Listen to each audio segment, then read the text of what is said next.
Bonjour à toutes et à tous et bienvenue sur Le Bon Choix, le podcast grâce auquel vous ne prendrez plus jamais de mauvaises décisions. Alors je suis très heureuse aujourd'hui parce que j'ai la chance d'accueillir un invité exceptionnel, quelqu'un qui a une vision du monde et de l'humain qui va nous faire voyager dans le futur, puisqu'aujourd'hui avec Gabriel Sian, que j'ai la chance d'accueillir sur le podcast, on va parler de santé selon une perspective qui n'est pas forcément une perspective habituelle, puisque Gabriel a une conviction, un rêve, une ambition, qui est que finalement notre santé, notre longévité, eh bien, ce sont des choix.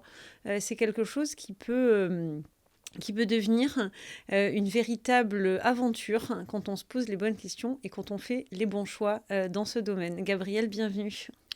Bonjour Magda, merci de m'accueillir. Je suis très content de pouvoir partager avec tes auditeurs mes convictions, ma vision, et puis leur apporter le plus de valeur ajoutée quant à leur santé et à leur longévité. Alors aujourd'hui, toi, Gabriel, tu es déjà bien connu des personnes qui s'intéressent sérieusement à leur longévité individuelle, un peu moins du grand public. Donc, est-ce que tu peux nous raconter ton parcours, qui tu es et comment tu en es venu aujourd'hui à t'intéresser au sujet de la longévité? Oui, donc je pense que le plus simple, c'est de vous raconter l'histoire de ma vie, en tout cas jusqu'à ce stade, sur l'hypothèse de considérer une vie humaine de 80 ans. Voilà, on verra pourquoi j'en parle. Donc j'ai passé les 40 premières années, donc la première moitié de ma vie, dans un environnement extrêmement concurrentiel, dans des concours de mathématiques, de sciences physiques, puis ensuite une classe prépa et ensuite une école d'ingénieur. Donc ça m'a beaucoup nourri, ça faisait partie de moi et j'ai développé beaucoup de compétences dans cet environnement-là. Mais ce faisant, après 40 ans, je me suis rendu compte que finalement, j'avais ce premier facteur limitant qui avait conduit toute mon existence jusqu'à ce stade-là, qui était de gagner le plus d'argent possible et donc de considérer l'argent qui est sur son compte bancaire comme le facteur limitant sur lequel il faut optimiser son existence. Finalement, ce point en fait, de bascule avait déjà été atteint. Et donc, je me suis rendu compte que finalement, le nouveau facteur limitant pour mon existence, c'était le nombre d'années de vie en bonne santé. Et donc, dans le cadre de cette réflexion-là, je me suis fixé comme objectif de vivre le plus longtemps possible en bonne santé et d'aider les gens autour de moi et l'humanité à vivre le plus longtemps possible en bonne santé. Et comme lorsqu'on se fixe des objectifs, ben, il faut que ce soit plutôt chiffré. Je me suis dit, voilà, je me donne 40 ans jusqu'en 2060 pour aider l'humanité à découvrir le secret du vieillissement et découvrir comment ralentir le processus de vieillissement, l'arrêter ou, soyons fous, être même capable de l'inverser. Donc voilà un petit peu ma vie. Et donc de manière très concrète, aujourd'hui, après plusieurs entreprises développées, certaines vendues sur la première partie de ma vie, de 20 à 40 ans, pour faire court. Donc là, aujourd'hui, je me consacre à deux projets qui traduisent un plan d'action à la fois sur le court terme et sur le long terme. Donc sur le court terme, j'ai développé iCare.health, qui est une plateforme en ligne où on aide quiconque le souhaite à vivre 100 ans en bonne santé grâce à un parcours personnalisé de médecine de la longévité, avec des experts qui vous accompagnent et donc qui permettent de comprendre quelle est la cartographie de votre santé, quels sont les principaux facteurs de risque, quels sont vos facteurs limitants et qui vont vous aiguiller vers des mesures préventives pour lutter contre ces facteurs limitants-là. Donc ça, c'est sur le court terme, c'est quelque chose de très pratique qui est mis en place dans le court terme dès qu'on commence l'accompagnement. Et cela ne suffit pas. Ce qu'il faut faire, c'est investir aujourd'hui dans les biotechnologies de demain, de telle manière à ce que dans 10, 20, 30 ans, lorsqu'on a besoin de nouveaux traitements par rapport à des maladies chroniques qui vont forcément nous tomber dessus, qu'on ait des traitements disponibles qui ne sont pas disponibles aujourd'hui, mais justement parce qu'on investit dans ces technologies-là, dans 10, 20, 30 ans, ils pourront être disponibles. Et donc à cette fin, j'ai développé un club d'investisseurs qui s'appelle le Club 2060, qui permet à des investisseurs de co-investir avec moi dans des startups de biotechnologie qui optimisent la longévité sous différents aspects. Et est-ce qu'aujourd'hui, on a déjà accès, quand on est un citoyen lambda, mettons dans un pays européen, est-ce qu'on a déjà accès à toutes les technologies que toi, tu peux voir ou que tu as pu découvrir au cours des dernières années où tu t'es déjà consacré beaucoup à ce sujet, où tu as appris énormément sur le sujet, qui existent? Est-ce qu'on a finalement 100% des outils dont on a besoin et qui existent déjà pour prendre soin de notre santé? Alors, le 100% n'existe pas dans la nature, le 0% non plus. Donc, je ne pourrais pas répondre de manière absolue à cette question par la réponse positive. Par contre, ma mission de vie, c'est de rendre toutes ces technologies-là et tout ce savoir-faire-là disponible au plus grand nombre. Et donc, c'est un petit peu ce qu'on essaie de faire avec à la fois iCare.health et également avec le club d'investisseurs.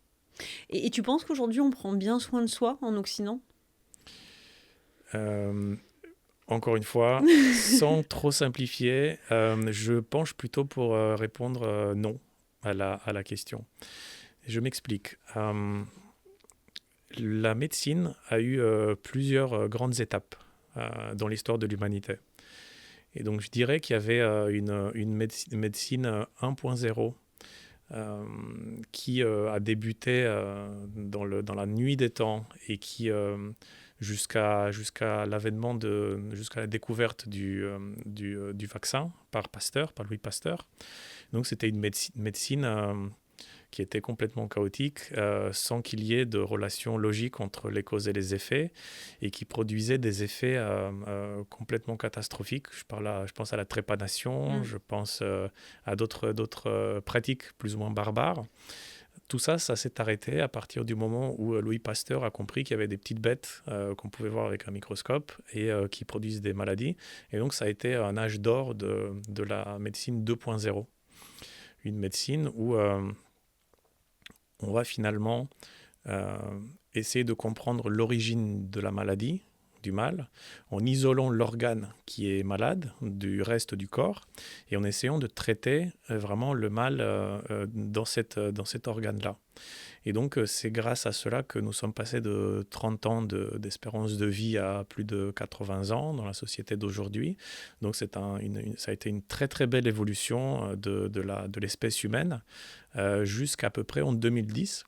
Et on s'est rendu compte vers la fin du XXe siècle, début du XXIe siècle, que finalement, les 81 organes que compose le corps humain interagissent de manière extrêmement riche et que finalement, pour continuer à améliorer l'état de santé de l'espèce humaine, il fallait non seulement isoler un organe du reste des organes et le traiter quelque part en vase clos, mais il fallait prendre en compte toute cette complexité d'interaction entre les différents organes et que finalement la tête et l'esprit étaient connectés au corps et vice-versa, que les différents organes étaient connectés entre eux et que finalement ce paradigme qui a été quelque part la colonne vertébrale de tout cet âge d'or de la médecine 2.0 devait être repensé pour prendre en compte vraiment les interactions entre les différents organes. Et donc là, on assiste à un changement de paradigme de cette médecine 2.0 vers cette médecine 3.0 où on va prendre en compte quelque part tout le corps humain de manière holistique. On va essayer de comprendre les interactions qui régissent quelque part le fonctionnement des différents organes. Et on va essayer également de prévenir plutôt que de guérir, d'attendre qu'on soit malade pour ensuite isoler l'organe qui est soi-disant malade et le traiter. On va essayer vraiment de prévenir ce moment-là. Donc on a cet âge d'or maintenant de la médecine 3.0, médecine préventive, médecine prédictive. En fait, il y a médecine CIP, il y a beaucoup de termes différents. Mais l'idée, en gros, c'est de considérer le corps de manière holistique et de ne pas attendre d'être malade pour comprendre qu'est-ce qui se passe dans notre corps et comment est-ce qu'on peut préempter quelque part les maladies qui vont nous tomber dessus dans quelques années ou dans quelques dizaines d'années. Et donc pour revenir à ta question initiale de est-ce qu'on est bien, on se soigne bien en Occident, il y a un changement de paradigme majeur qui est en train de s'opérer, qui prendra peut-être 20-30 ans en Occident, justement de cette médecine 2.0 vers la médecine 3.0, cette médecine préventive, intégrative, qui prend en compte le corps dans son ensemble. Aujourd'hui, on n'en est pas vraiment là, en Occident en général. Il y a quelques chefs de file, quelques très bons élèves, notamment la Corée du Sud et Singapour, qui ont des taux de natalité extrêmement faibles, parmi les plus faibles au monde, inférieurs à un enfant par femme. Alors que pour assurer le renouvellement de la population, il faut plus de 2 enfants par femme. Donc ils ont quelque part le couteau à la gorge et ils ont décidé de prendre le sujet au sérieux parce que c'est une vraie urgence pour eux. Et donc d'appliquer cette médecine préventive pour permettre à leurs citoyens de vivre plus longtemps en bonne santé, avec des résultats absolument impressionnants d'ailleurs. Singapour est l'une des premières zones, sinon la première zone bleue, artificielle, créée de toutes pièces par l'homme.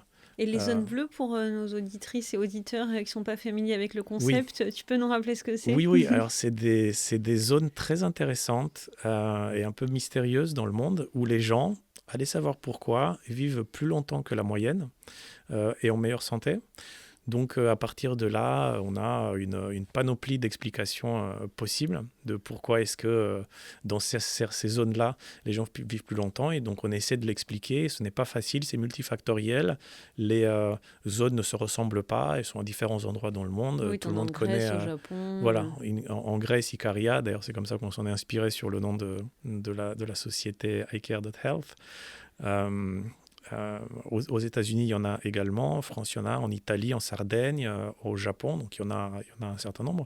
Mais lorsqu'on essaie de les comparer, on voit qu'il y a toujours des éléments différents qui conduisent à cet effet étonnant. Et donc, on n'a pas encore craqué le problème. Et il se rajoute maintenant Singapour, où effectivement, en l'espace de quelques dizaines d'années, on est passé à une espérance de vie de plus de 80 ans. Et donc, c'est absolument spectaculaire. Et ça montre qu'avec avec les bons choix, justement, avec les bons choix et la bonne exécution de ces choix-là, on peut arriver à des résultats impressionnants. Et à l'échelle d'un être humain qui aujourd'hui se saisirait du sujet comme toi, tu l'as fait il y a quelques années, puisque toi, tu étais entrepreneur. Tu as une très belle réussite en tant qu'entrepreneur, mais ça a eu aussi sa facture à payer. Donc des nuits courtes, beaucoup de travail. Et quand tu as vendu ta dernière entreprise avant iCare et le Club 2060, ta décision a été aussi de te consacrer davantage à ta santé. C'est une décision volontaire. Tout à fait. En fait, lorsque les entrepreneurs vendent une société, souvent leur première société, après, c'est un processus qui peut se reproduire éventuellement, mais quand cette première aventure arrive, on a bouclé la boucle. On a tous plus ou moins 3 questions existentielles qu'on se pose. Première question, c'est comment est-ce que je rééquilibre ma vie ? Souvent, on a des années ou des décennies de stress chronique, de déséquilibre familial, de manque d'attention à la santé alimentaire, etc. Donc, clairement, notre vie est complètement déséquilibrée. Donc, comment est-ce que je rééquilibre ma vie ? Deuxième question, qu'est-ce que je fais de mon patrimoine ? Où est-ce que j'investis mon argent ? Et troisième question, quel est mon prochain projet ? Quelle est ma prochaine aventure ? Et donc, je me suis, comme tout le monde, posé les mêmes questions. Et quelque part, la réponse de la longévité était la bonne réponse pour les 3 questions. Comment est-ce que je rééquilibre ma santé et ma vie ? Justement, en faisant attention à soi, un équilibre vie pro, vie perso, en dormant correctement, avec une alimentation qui est adaptée, et ainsi de suite. Comment est-ce que je vais investir mon argent ? En partie, en tout cas, dans la longévité, parce que j'ai cette thèse, et je ne suis pas le seul à l'avoir, que la longévité est la meilleure opportunité d'investissement de l'histoire de l'humanité, et on le verra dans les prochaines années. Donc, je mise là-dessus. Et troisième question, c'est quel va être mon prochain projet ? Finalement, des projets entrepreneuriaux dans la longévité. Et tu n'es pas parti tout seul dans cette aventure ? Alors, au début, figure-toi que je suis parti tout seul parce que c'est quelque chose de très confidentiel. Je ne savais pas qu'il existait une communauté dans le monde de gens passionnés par la longévité. C'est très niche. Et donc, je me suis dit, écoute, il y a des gens, des pèlerins solitaires par-ci, par-là qui s'intéressent à ce sujet, je vais les trouver. Et puis, s'ils n'existent pas, je vais petit à petit éduquer les gens autour de moi et puis de plus en plus de personnes à ce sujet. Et puis, je vais créer tout un écosystème autour de la longévité avec du financement, avec des startups rentables et avec des gens qui s'intéressent à ce sujet, qui s'appliquent cette médecine de la longévité à eux-mêmes. Et il y a quelques grands noms que tu as réunis autour de toi. Il y a des personnes qui ont rejoint l'aventure, qui apportent aussi une expertise Tout à fait. Donc en fait, complémentaire à la tienne. dans cet écosystème-là, alors déjà, c'est un écosystème international, Ok. puisqu'il y a tellement peu de gens par pays que si on ne les rassemble pas tous de tous les pays du monde, on n'arrive pas à une masse critique qui permet de faire quoi que ce soit. Et dans cet écosystème-là, c'est un écosystème vraiment fascinant de gens qui sont fascinés par le domaine et fascinants en eux-mêmes, des entrepreneurs qui ont vendu des sociétés qui décident de se consacrer à ce sujet-là, des médecins qui essaient d'aider la population à appliquer cette médecine de la longévité, des chercheurs qui sont vraiment dans des laboratoires et qui découvrent la médecine de demain et la biotechnologie de demain. Et puis des investisseurs qui, comme moi, considèrent que c'est une opportunité d'investissement historique et qu'il faut absolument investir là-dedans pour faire du retour sur investissement et sur le gâteau pour améliorer l'état général de la santé des gens. Donc un but tout à fait honorable. Et ce qui est intéressant dans l'approche par la longévité plus que par la santé, parce que finalement la longévité, si je comprends bien, c'est la combinaison entre la durée de vie et la santé, c'est-à-dire vivre plus longtemps, mais surtout vivre mieux. Et finalement, en tant qu'individu, on part avec une ingénierie qu'on ne maîtrise pas. C'est-à-dire que quand on arrive à la conscience de son propre corps et de sa propre santé, on a déjà un patrimoine génétique, des forces, des faiblesses. Donc on nous a un peu livré le design sans forcément nous livrer le mode d'emploi. Mais toi, ce que tu dis finalement, notamment avec l'approche d'iCare, c'est que on a quand même la capacité, en tant qu'être humain aujourd'hui, dans l'état actuel de la science, déjà de pouvoir commencer à retravailler cette ingénierie-là et modifier, finalement, améliorer le design pour accroître sa performance et faire en sorte que la machine dure plus longtemps en fonctionnant mieux aussi. Et ça, c'est nouveau comme approche. C'est relativement nouveau à l'échelle, oui, d'une vie, effectivement. Et à l'échelle de la médecine, où Oui. effectivement, entre un traitement qui fait l'objet d'un essai clinique et c'est la disponibilité de ce traitement-là pour la masse de la population, il peut s'écouler 30 ans. Je crois que c'est 32 ans en moyenne, donc c'est vraiment très très long. Mais si on a un petit peu de curiosité, on peut se rendre compte et s'appliquer à soi-même toutes ces choses-là et ne pas attendre les 20-30 prochaines années pour qu'elles deviennent enfin disponibles. Et par quoi on commence? C'est-à-dire que si aujourd'hui, en t'écoutant, on se dit, tiens, c'est vrai que finalement, j'ai jamais considéré ma santé comme un choix. Je prends des décisions conscientes dans mon entreprise, je prends des décisions conscientes pour ma vie familiale, mais je prends pas de décisions conscientes pour ma propre santé. Par quoi est-ce qu'on peut commencer? Je pense qu'il y a déjà une prise de conscience qui est très profonde et très simple en même temps, de se dire que finalement, mon génome ne représentera au cours de ma vie que 20 ou peut-être 30%, en tout cas une proportion tout à fait minoritaire, de ce que l'évolution de mon corps sera. Le reste, plus de 2 tiers, en fait, c'est ce que je mange, c'est ce que je fais, c'est comment je gère mon stress, c'est les gens qui m'entourent, c'est l'activité sportive que je fais, et puis tout un ensemble d'aspects qui sont sous mon contrôle et que je peux décider d'exercer ou d'actionner effectivement ou pas.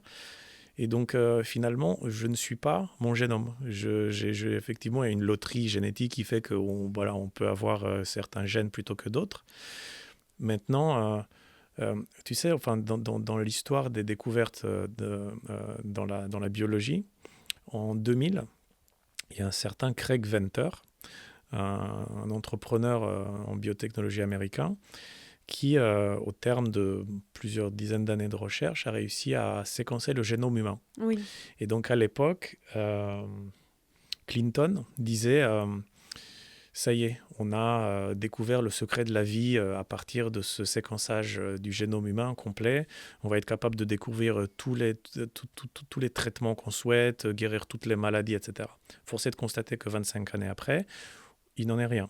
Pourquoi ? Parce qu'en fait, le génome ne représente pas l'évolution d'une vie. Ce qui compte finalement, il y a un mécanisme qui s'appelle l'épigénétique, qui bloque l'expression de certains gènes, de certaines portions de son génome.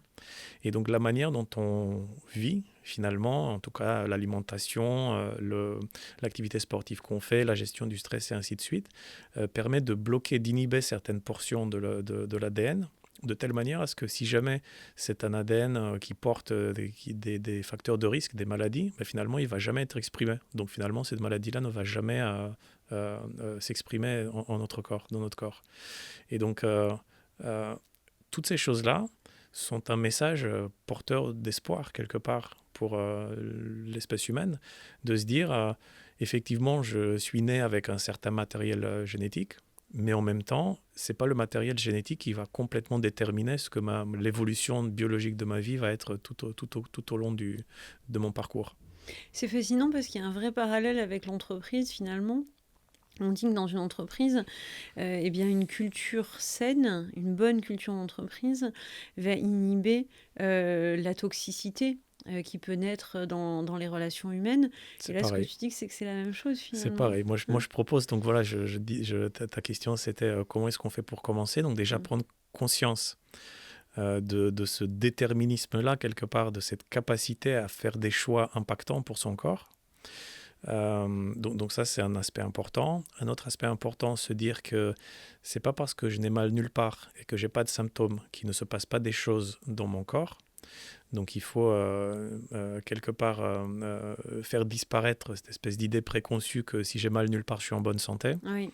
Il y a des choses qui se passent sous le radar et le corps, de par notre évolution en tant qu'espèce humaine sur les dernières centaines de milliers d'années, le corps a appris à cacher les maladies et les problèmes jusqu'à un certain seuil. D'accord. Et lorsque ce seuil est atteint, c'est là où on se rend compte qu'on a mal, mais c'est déjà trop tard. Ça fait 10, 20, 30 ans que ce processus de dégradation se poursuit et on aurait dû agir plus tôt, sauf qu'en fait, on n'avait aucun signal d'alarme. Donc ça, c'est un autre aspect qui est très important. Je suis en bonne santé, super, mais il y a une accumulation de calcium dans les artères. Il y a une résistance à l'insuline qui peut se développer. Il y a des déformations au niveau de la colonne vertébrale qui peuvent s'opérer, qui sont complètement asymptomatiques, mais que je sentirai dans 5 à 10 ans. Donc il y a beaucoup de choses qui peuvent se passer dans mon corps alors que je ne sens rien. Et donc avoir cette mentalité de se dire, il faut que j'aille chercher les choses, il faut que je mesure, il faut que je fasse des analyses, des check-ups pour me rendre compte quels sont ces facteurs de risque et comment les préempter, eh bien c'est aussi une mentalité qui doit changer et qui est très importante. Et à partir de là, une fois qu'on se rend compte de ces choses-là, très concrètement, qu'est-ce qu'on fait? Donc il y a quelques recommandations qui sont assez générales et qu'avec beaucoup de confiance, je peux énumérer. Et me dire c'est valable pour 100% de la population. Une fois qu'on a dépassé ces règles de base, il faut s'intéresser à la particularité de son corps. Oui, ça va être très individuel. Dans la différence, finalement. effectivement, d'autres corps ou d'autres moyennes. Et donc, il faut faire des analyses, il faut faire des diagnostics, et puis il faut comprendre, encore une fois, comment on est fait et quels sont les facteurs de risque principaux pour se concentrer là-dessus. Donc, les recommandations générales en termes d'alimentation, par exemple, c'est diminuer la quantité de sucre. Ça, je me trompe pas. C'est valable pour 100% de la population. Ça n'aura pas le même impact chez toi que chez moi ou chez d'autres personnes. Mais en tout cas, on ne peut pas se tromper. Ça ne va pas faire de mal de manger moins de sucre. Oui. Ça, c'est consommer moins de sucre, ça c'est sûr. Moins d'alimentation industrielle. Pareil, c'est quelque chose qui fonctionnera de manière positive chez 100% de la population. Encore une fois, en fonction de notre état de santé, à tranche d'âge et ainsi de suite, ça peut être plus ou moins impactant, mais on ne se trompe pas. Faire un peu de sport sans trop se pousser. Pareil, je ne me trompe pas de dire ça. Et une fois que j'ai donné dormir 7 heures, 8 heures par nuit, pareil, c'est plutôt très bon pour la santé. Et donc une fois que j'ai donné ces quelques éléments qui sont assez basiques, pour aller plus loin, il faut faire un séquençage génomique. Aujourd'hui en France, c'est interdit. Bon, je le dis, pour que tes auditeurs soient au courant. Ce qui est absolument incroyable, mais il faut respecter la réglementation en vigueur. Il faut faire des check-ups, des analyses de sang régulières pour voir l'évolution de certains biomarqueurs, notamment du LDL, pour voir sa santé cardiovasculaire, de la glycémie, pour voir son profil glycémique, pour voir la solidité de son système immunitaire, l'état d'inflammation générale du corps. Voilà, après on rentre dans des choses qui sont assez techniques, mais qui se font finalement très bien dans des laboratoires lambda en France et dans d'autres pays. Il y a quelque chose qui me fait réagir quand même dans ce que tu dis, c'est que tu dis en fait, pour bien faire, il faut apprendre à se connaître soi-même. Donc comme quand on commence le développement personnel, eh bien on apprend ces mécanismes de fonctionnement et comment on est câblé au niveau psychologique.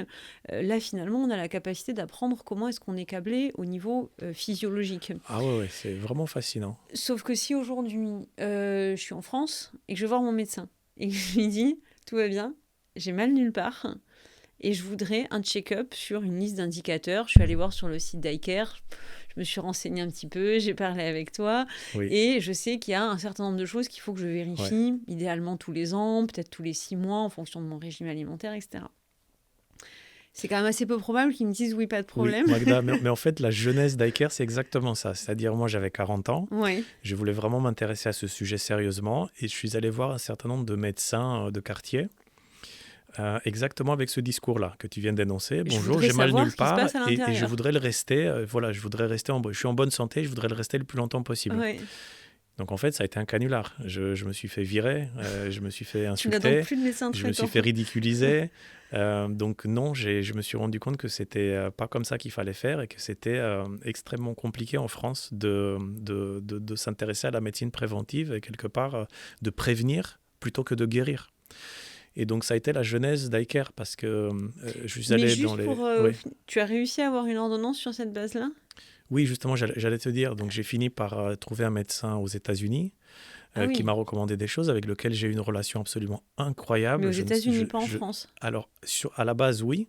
Mais justement, moi, j'ai importé, et j'en ai fait ma mission de vie, d'importer quelque part ce savoir-faire et ce service pour que n'importe qui en France et ailleurs dans le monde qui souhaite vivre le plus longtemps en bonne santé puisse avoir accès à ce type de service-là.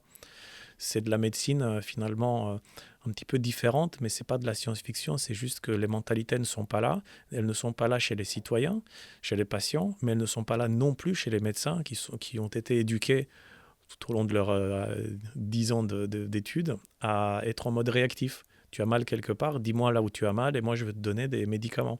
Il y a l'industrie pharmaceutique qui rentre dedans, en fait, il y a l'industrie agroalimentaire, en fait, tout ça c'est un tout qui est orienté dans une direction sous-optimale, on va dire, et qui doit être complètement changée.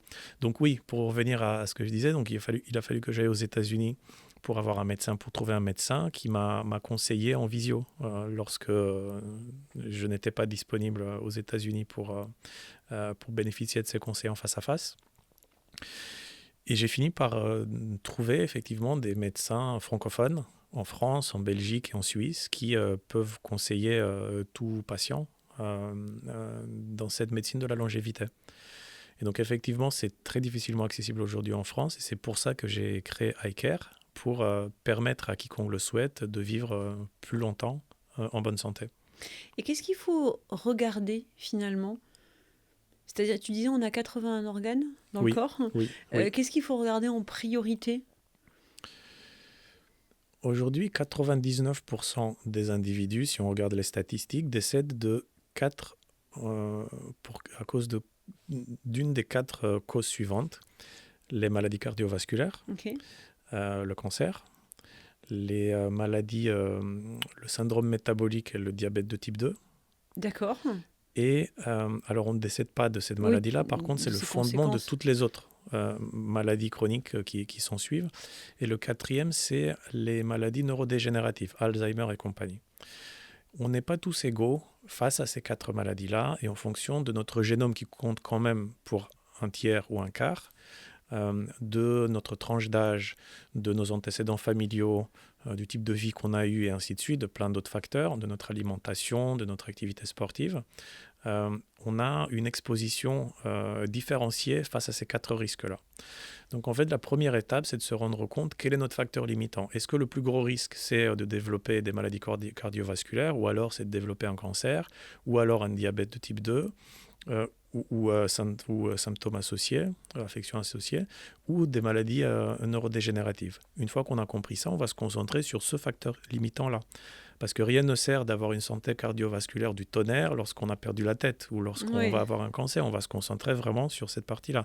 Parce que si vous appliquez toutes les recommandations possibles dans tous les domaines, vous n'aurez plus de vie. Et l'idée, en fait, c'est quand même d'avoir une vie qui est agréable et où on puisse continuer à faire ce que nous aimons faire. Donc, il ne faut pas que ça prenne trop de bande passante non plus. Donc, comment est-ce qu'on fait? On découvre quel est votre facteur limitant et on va se concentrer là-dessus. Et les analyses vont être faites sur un nombre restreint de biomarqueurs qui permettent d'évaluer la santé eu égard cette maladie-là, comment ça évolue, et puis de mettre en place également tout un plan d'action, de mesures préventives pour prévenir l'arrivée de cette maladie-là, et pas d'une autre. Effectivement, lorsque cela est géré, il y a un nouveau facteur limitant qui devient un nouveau facteur, qui devient limitant, qui ne l'était pas à l'époque, mais dès que le plus important a été géré, on prend le deuxième et le troisième, et ainsi de suite.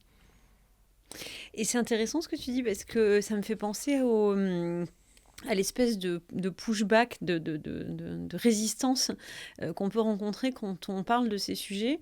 Alors, je trouve beaucoup en France, mais je pense que c'est le cas aussi dans d'autres pays, qui rejoint précisément ce que tu viens de dire. Oui, mais si en même temps, il faut que je mange plus de viande, plus de gras, plus de sucre, que je fasse du sport, etc., j'ai une vie qui est très ennuyeuse. Il y a un énorme préjugé par rapport au fait que si on a une vie saine, on a une vie qui est ennuyeuse. Et ça, c'est un combat aussi dans l'évolution des mentalités. Moi, je fais un parallèle vraiment très important entre notre santé, notre corps, et l'entreprise, ou alors entre notre corps et le monde de l'investissement. Je m'explique. Pour les personnes qui nous écoutent et qui sont dirigeants d'entreprise ou qui ont des postes à responsabilité, on peut considérer le corps comme... On peut considérer qu'on est le CEO de notre propre corps. Quand on a une entreprise est un système complexe, où il faut prendre des décisions dans un environnement où on n'a pas toute l'information à notre disposition. Il y a le contexte change, l'environnement change, il faut prendre des risques. Et dans notre corps, c'est exactement pareil. Il n'y a aucune garantie que ce que vous allez faire va fonctionner. Statistiquement, il y a des règles, il y a des moyennes qui montrent qu'en général, ça fonctionne, mais chez vous, vous n'êtes pas une moyenne, donc peut-être que ça va mieux ou moins bien fonctionner. Oui. Il y a un choix entre le court terme et le long terme. Il y a cette idée d'intérêt composé quand on parle du monde de l'investissement. Donc finalement, considérer qu'on est le CEO de notre propre corps, moi je pense que ça permet de rentrer dans des schémas de pensée qui sont professionnellement très familiers pour ceux qui ont des responsabilités. Et effectivement, pareil, il y a des choix qu'on fait aujourd'hui qui vont avoir des effets dans les 5, 10, 15 prochaines années. Il y a cette idée des intérêts composés. Il y a cette idée de prendre des risques sans qu'il y ait une garantie que ça va fonctionner. Il y a le fait de faire des choix alors qu'on n'a pas toutes les infos à disposition. Oui. Il y a une phase d'expérimentation et de cheminement un petit peu dans ce processus d'essai et d'erreur. Et donc, le fait de considérer son corps un peu comme son entreprise, je pense que ça permet à plein de gens d'offrir un nouveau regard, de regarder leur corps et leur santé par un nouveau prisme. Oui, c'est intéressant parce qu'effectivement, quand on est chef d'entreprise, on ne se dit pas je vais avoir le plus de fun possible à tous les instants de ma vie. On se dit je veux que mon entreprise fonctionne le plus longtemps possible, avec le meilleur équilibre possible, avec la meilleure satisfaction globale. Puis je fais des investissements sur le court terme pour obtenir des résultats sur le long terme. Et des fois, ça ne marche pas. Et alors, on laisse tomber, on essaie autre chose. Et donc, dans la santé, c'est exactement la même chose. Oui, c'est là qu'on prend beaucoup de plaisir, effectivement. Il n'y a pas de garantie. Par contre, statistiquement, on se rend compte qu'il y a des choses qui fonctionnent et puis on va en faire plus de ce qui fonctionne et moins de ce qui ne fonctionne pas.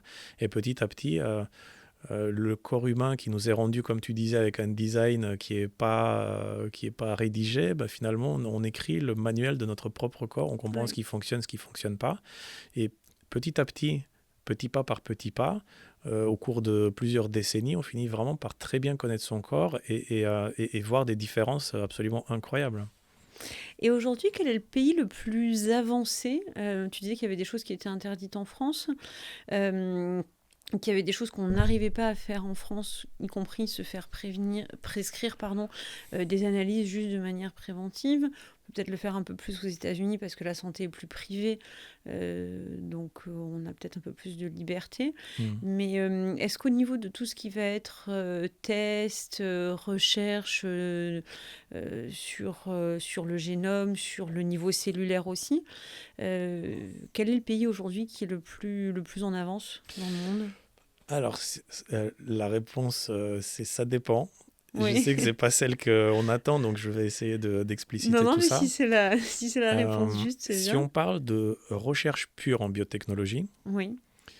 il y a un consortium mondial avec des avantages dans plein de pays, dont la France et l'Europe. Et quelque part, le bon prisme d'analyse, c'est de se dire, bon, on va prendre dans chaque pays ce qu'il y a de mieux Mhm.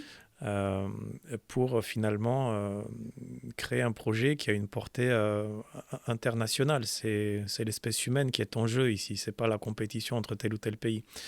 Donc très concrètement, la France et l'Europe en général disposent d'un milieu académique, d'un niveau académique assez exceptionnel. Et donc il y a beaucoup de chercheurs vraiment brillants qui peuvent faire avancer la science. Le problème, c'est qu'ils sont mal financés et il y a beaucoup de paperasse, beaucoup d'administratifs. Et il y a un domaine réglementaire qui les empêche de faire beaucoup de choses. Et donc, pour ces raisons-là, quelque part, le mix magique, c'est des chercheurs européens qui font des recherches ailleurs, dans d'autres pays dans le monde, Oui. notamment en Asie. Ou alors, dans certains pays, donc j'ai un exemple très précis, au Honduras, qui est l'un des pays voilà, les plus pauvres au monde, il y a une île qui a été privatisée, l'île du Roatan. Ok. Et donc, il y a une espèce d'État privé, avec un système d'imposition privée, une législation privée, qui favorise les expériences en matière de génomique humaine. D'accord. Et donc, il y a des chercheurs américains qui se sont déplacés et qui vivent aujourd'hui dans cette espèce d'enclave, qui est paradisiaque, soit dit en passant. Donc c'est pas non plus un grand sacrifice, mais l'idée, c'est de se dire qu'avec l'accord des patients, ils ont le droit d'appliquer des traitements qui sont interdits aux États-Unis et en Europe. D'accord. Et donc, de ce fait, il y a toute une espèce de filière de tourisme médical qui est en train de se développer dans ce pays pour bénéficier de traitements qui ne sont pas accessibles d'un point de vue légal aux États-Unis et en France. Et c'est Donc des... des chercheurs brillants, européens ou américains, ou voilà, formés dans d'autres pays du monde, qui vont là-bas pour développer des filières et des projets de recherche, ben, finalement, c'est plutôt bien. Donc là, ta question, c'est quel est le pays le plus avancé là-dedans? En fait, il y a plein de pays qui apportent chacune, quelque part, une pièce du puzzle pour en faire quelque chose de concluant. Oui, il faut quand même, comme tu disais, il faut un cadre Voilà, il qui y a beaucoup permette... d'argent au Moyen-Orient. Oui. Donc, quelque part, pour schématiser, hein, pour donner quelques éléments du puzzle, c'est beaucoup d'argent à partir du Moyen-Orient, des chercheurs en Israël, en Suisse, en Europe et aux États-Unis, qui font certaines recherches dans certains pays où légalement c'est autorisé, notamment au Honduras. Et tu dis avec l'accord des patients, donc il y a déjà des personnes qui sont traitées ou Tout à qui fait, vont se faire traiter au tout à fait, Honduras. tout à fait. Donc, il y a j'ai un exemple concret assez incroyable. Donc, il y a une thérapie, la première thérapie génique réversible euh, qui a été développée et qui a fait l'objet d'essais cliniques sur 46 patients, récents, hein, date des années 2020 à peu près, qui se développent au Honduras pour apporter un brin d'ADN circulaire dans des adipocytes, en fait, des cellules de graisse D'accord. de patients. Et donc, à la suite de cette injection, ce brin d'ADN va se coller au noyau des cellules et va commencer à produire une molécule qui s'appelle de la follistatine et de manière très importante. C'est une molécule qui est produite de toute façon naturellement par tout corps humain, mais par contre, plus on avance dans l'âge, la production devient insuffisante par rapport au nécessaire pour D'accord. garder le tonus musculaire et puis la santé en général. Et donc, à travers cette injection-là, on arrive à stimuler de manière disproportionnée la production de cette molécule, folistatine. Et donc, sur ces 46 patients, il a été démontré une réduction de l'âge biologique de 7 ans en moyenne. Donc, ces gens-là, à partir du moment où ils subissent cette injection, leur corps commence à produire de la folistatine qui produit des effets de rajeunissement avec un effet, encore une fois, en moyenne s'établissant à 7 ans. Donc, quand vous avez 70 ans et que vous vous retrouvez à en avoir 63, d'un point de vue biologique, c'est plutôt chouette, quoi. Ouais, Donc c'est absolument incroyable. Maintenant, cette thérapie, j'ai dit qu'elle est réversible parce qu'au bout de 1 ou 2 ans, ces brins d'ADN circulaire quittent la cellule et la proximité du noyau et donc se désintègrent petit à petit. Donc ça n'altère pas de manière irréversible l'ADN du patient. Pour activer la production de folistatine, une fois ces brins d'ADN circulaires dans le sang, il faut prendre une molécule, un médicament qui active quelque part ce brin d'ADN et qui ordonne la production de folistatine. Et in extremis, si jamais il y a des effets secondaires insoupçonnés et qui n'ont pas été prévus, on peut tout simplement produire une petite incision et enlever les adipocytes qui produisent ce surplus de folistatine. Donc en fait, vous avez là un profil de risque qui est géré par 3 possibilités d'arrêt, oui. par 3 niveaux. Et donc de ce fait, c'est assez révolutionnaire d'essayer de le faire, pour ceux qui le souhaitent, bien évidemment. Et également de savoir qu'il y a 3 niveaux par lesquels on peut arrêter toute expérience qui tournerait mal. Donc effectivement, après c'est une question éminemment philosophique et puis citoyenne et ainsi de suite. Est-ce qu'on autorise ce genre de choses ou pas? Mais moi personnellement, je considère que je peux faire ce que je veux avec mon propre corps. Donc finalement, si je décide de prendre ce risque-là, aussi inconsidéré soit-il, mais finalement, je trouve normal qu'on me laisse faire, quoi. Voilà. Et quel est le public aujourd'hui pour ces traitements? C'est-à-dire qu'il y a quand même des patients, donc là, dans le cadre de cette étude, on parle de 46 patients. Oui. Pour l'instant, il y en aura beaucoup plus, mais il y en a déjà beaucoup plus. Mais en tout cas, l'étude, elle porte sur les 46. Le rajeunissement, c'est quelque chose qui fait rêver de toute façon, à tous les niveaux. Oui, et puis quand vous avez 85 ans, que vous avez un pied dans la tombe, quelque part, toute expérience, avec quels que soient les risques qu'elle comporte, est mieux que la certitude d'une mort très proche, quoi. Qui peut être effectivement assez proche. Oui, oui. Ce qui est fascinant, comme tu disais philosophiquement, c'est que si aujourd'hui, non seulement j'investis dans mon propre corps, donc je fais mon bilan avec iCare, je réfléchis à quels sont les risques sur lesquels il faut que moi je travaille, je peux éventuellement aller jusqu'à aller vers des pays comme le Honduras, où je vais pouvoir avoir des traitements qui sont effectivement très expérimentaux, mais sur lesquels, comme tu disais, on a quand même à la fois du recul et puis un arsenal scientifique autour qui nous permet de savoir quel est exactement le risque auquel on s'expose. Si je vais vers ça, qu'en parallèle, j'investis dans des sociétés de biotech qui travaillent sur le développement et aussi, j'imagine à terme, la démocratisation de ces technologies-là, ça veut dire que j'augmente ma durée de vie. De toute façon, à partir du moment où je prends soin de moi, théoriquement, j'augmente ma durée de vie. Donc, je peux potentiellement arriver à 80 ans, à un moment où l'état de l'art de la science va être à un point où ça va me permettre d'augmenter encore, alors pas seulement ma durée de vie, parce qu'aujourd'hui, rester comme un légume jusqu'à 120 ans, c'est techniquement possible, mais je vais pouvoir avoir la même vie que celle que j'ai aujourd'hui, ou qu'a aujourd'hui une personne de 60 ans. Et donc, quand j'arrive à 80 ans, j'ai accès à de nouveaux traitements et théoriquement, je peux potentiellement vivre pour toujours, en fait. Tout à fait. La définition très rigoureuse de cet objectif de vie que je me suis fixé, dont j'ai parlé en début d'entretien, de vaincre le vieillissement avant 2060, c'est exactement arriver à un état de fait où chaque année qui passe me vieillit de 1 an, comme normal, mais chaque année qui passe, la science évolue de telle manière à ce qu'elle permette de vivre 1 an de plus. Et donc, à chaque fois, l'espérance de vie augmente tous les ans. Si tous les ans, l'espérance de vie augmente de 1 an, finalement, j'arrive dans une situation assez incroyable où je peux vivre de manière indéfinie. Et aujourd'hui, c'est le ratio. Aujourd'hui, on gagne à peu près une année d'espérance de vie par an, globalement. Non, aujourd'hui, on n'a pas encore atteint ça. Mais j'ai un exemple très concret. Il y a ce qu'on appelle le Dune In Pace of Aging. en Ok. anglais. Et donc, c'est une mesure très précise de la vitesse de vieillissement biologique. Donc, très concrètement, quand une année passe, chronologique, je vieillis de combien? Est-ce que je vieillis de 1,5 ans, ce qui veut dire que je vieillis plus vite que la Ou est-ce que je normale, vieillis ou de est-ce que je vieillis de 0,8? moins? Alors, pour moi, c'est 0,88. Toi, Donc, tu ça l'as veut déjà dire... calculé? Oui, ça se fait. Il y a c'est ce que je dis. Il y a des examens qui permettent de le faire. C'est en rapport avec la méthylation de l'ADN, la D'accord. manière dont j'expliquais, certaines portions d'ADN sont inhibées et ne s'expriment jamais. Donc c'est en rapport avec ça. Et on peut aujourd'hui le mesurer pour quelques centaines d'euros.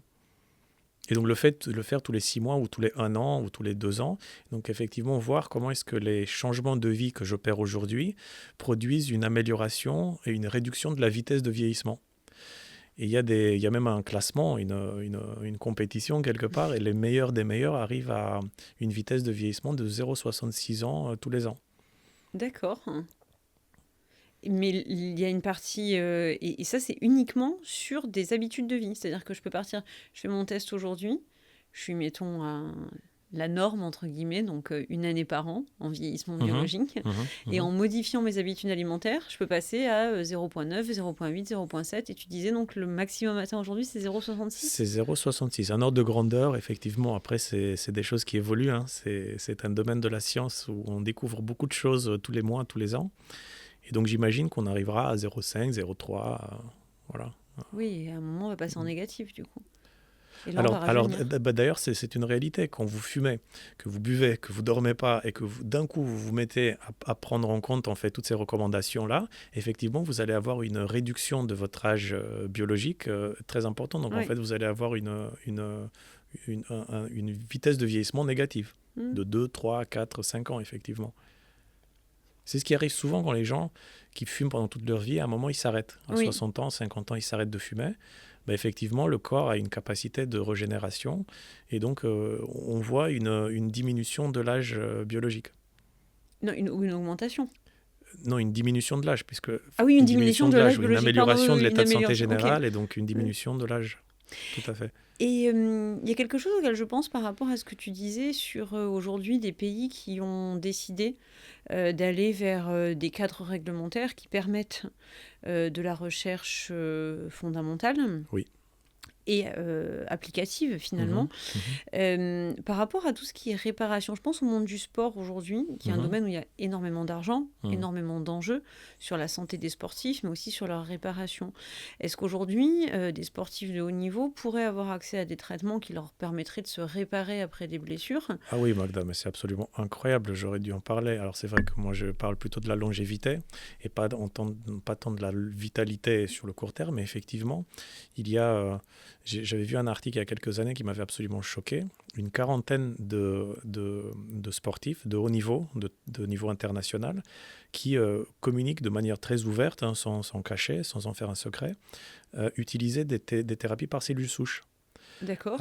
Notamment dans des pays comme le Costa Rica ou Honduras. Je pense à Ronaldo en Mhm. particulier, mais encore une fois, il y a une quarantaine je crois qu'il y avait Tiger Woods aussi, une quarantaine de sportifs, et probablement beaucoup plus, sauf que Oui, c'était moins pas inclus connu, dans ouais. l'article, qui utilisent effectivement des thérapies par cellules souches pour se régénérer beaucoup plus rapidement. Et donc c'est ce qui explique que, entre autres, hein, que voilà, ils ont une rupture de ligament, une rupture déchirure musculaire, et puis au bout de quelques semaines, ils sont requinqués comme neufs. Ouais, en fait, il y a des explications à ça. Et donc, c'est à la fois des thérapies expérimentales et en même temps déjà appliquées par des sportifs. Et est-ce que toi, tu travailles sur la partie lobbying pour faire évoluer le système de santé ou est-ce qu'aujourd'hui, tu te concentres vraiment sur apporter une réponse à des personnes comme toi et moi qui ont décidé de faire de leur santé une priorité et recherchent tout simplement les moyens de pouvoir dépasser le cadre réglementaire ou en tout cas de pouvoir faire Ouais. de manière privée ce qu'on ne peut pas faire de manière publique? Ouais, donc effectivement, il y a un volet également influence des politiques publiques, Oui, à la fois en France et au niveau international, pour faire évoluer les mentalités sur deux aspects particuliers, très précis. Le premier, c'est convaincre les gouvernements d'investir plus dans la médecine préventive plutôt que dans la médecine curative. d'accord. d'appliquer cet adage vaut mieux prévenir que guérir, qui n'est pas appliqué dans la médecine, ce qui est absolument incroyable, ni en Oui, c'est France, vrai. ni dans la plupart des pays occidentaux, euh, dans un but très responsable, très humain, mais effectivement aussi purement budgétaire. C'est-à-dire que Économique, ouais, bien sûr.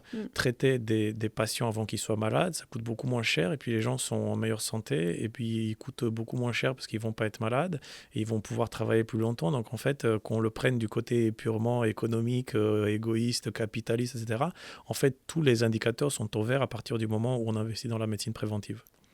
Même pour les compagnies pharmaceutiques qui vont traiter 100% des individus à partir de 20 ans en mode préventif plutôt que 10% des individus entre 60 et 70 ans. Je schématise. Oui. Donc même de ce point de vue-là, il y a une raison économique de traiter les gens en mode préventif. Donc il faut investir plus là-dedans. Et deuxième chose, c'est considérer la vieillesse comme une maladie.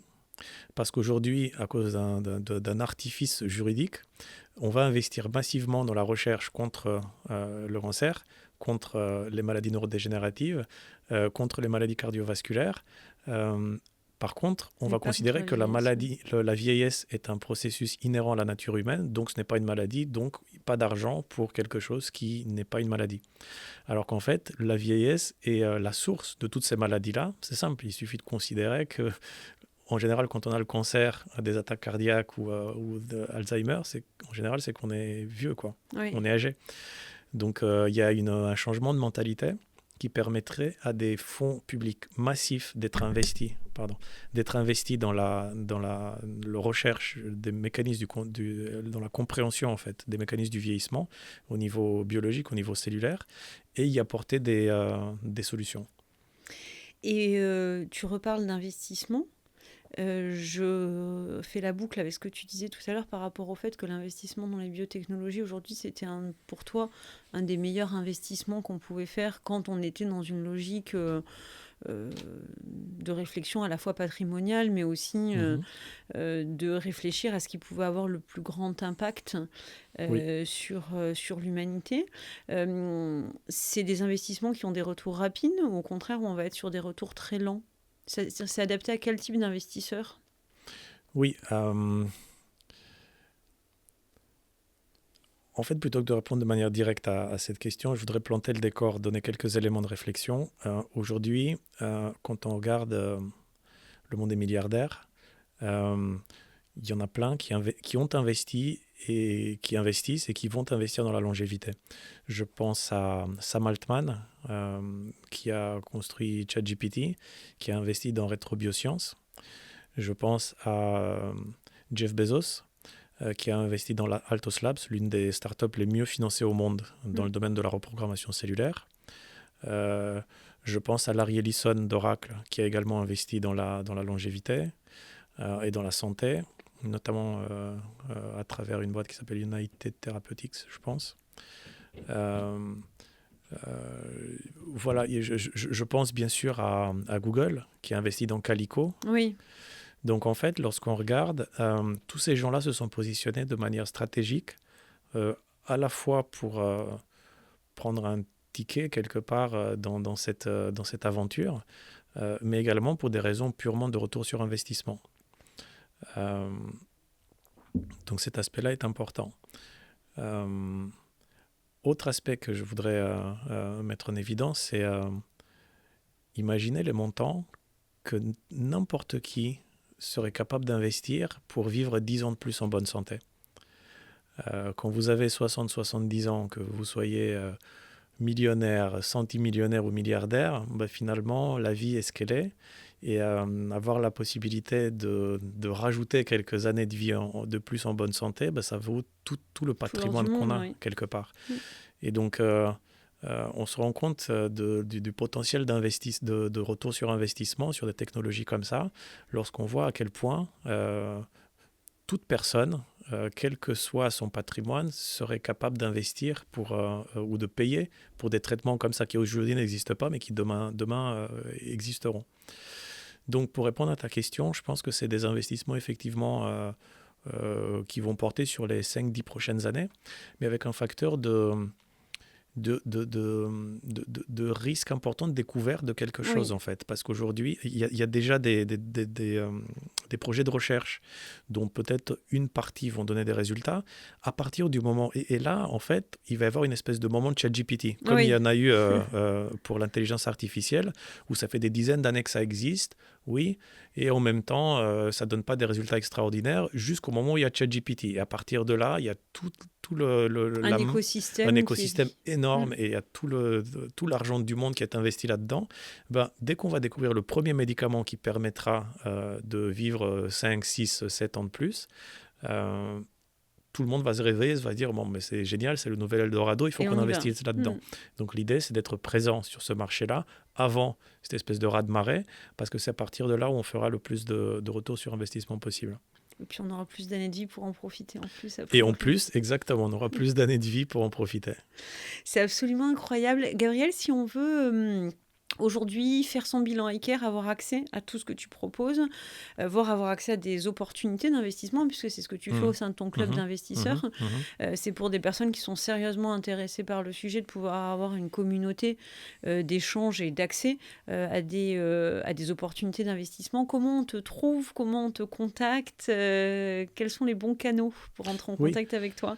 oui, donc je pense que le plus simple, c'est d'aller sur LinkedIn et de me contacter, Gabriel Cian, C-I-A-N, ou alors d'aller sur le site internet d'Icare, ikare.health, H-E-A-L-T-H, santé en anglais, ou alors encore d'aller sur le site de la Fondation 2060, qui est 2060.life, L-I-F-E, 2060.life. Donc à partir de là, vous allez avoir un formulaire de contact et vous pourrez me contacter. Et c'est avec grand plaisir que je vous répondrai personnellement et que je vais également vous présenter ce monde fascinant qui se cache à la vue de tout le monde, qui est celui de la longévité. Bah écoute, en tout cas, moi j'en suis absolument convaincue puisque ça fait quelque temps que je te suis et je n'en finis pas d'être émerveillée par les perspectives que tu ouvres. Grand merci d'avoir entamé cette route-là parce qu'il faut des précurseurs dans tous les domaines. Et c'est vraiment super quand on est chef d'entreprise avec des ressources qui ne sont pas des ressources du milliardaire, de pouvoir se dire qu'on peut participer aussi à ce mouvement-là. Je trouve que ça apporte quelque chose. Il y a un vrai intérêt public derrière la mission que tu t'es donnée. Donc bravo pour ça. Pour nos auditeurs et nos auditrices, on va remettre tous les liens dans les commentaires. Donc ils pourront retrouver toutes ces informations-là.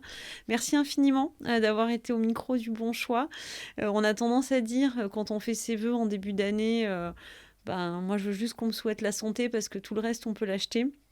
Et on commence à entrevoir avec ce que tu fais, avec ce que l'écosystème autour de la longévité fait, un monde où ça aussi, on pourra finalement investir dessus et se doter d'instruments pour améliorer sa santé. En tout cas, c'est un choix que je pense on ne peut pas regretter. Donc merci beaucoup. Merci beaucoup Magda de m'avoir offert la possibilité de partager ma passion avec tes auditeurs. À très bientôt.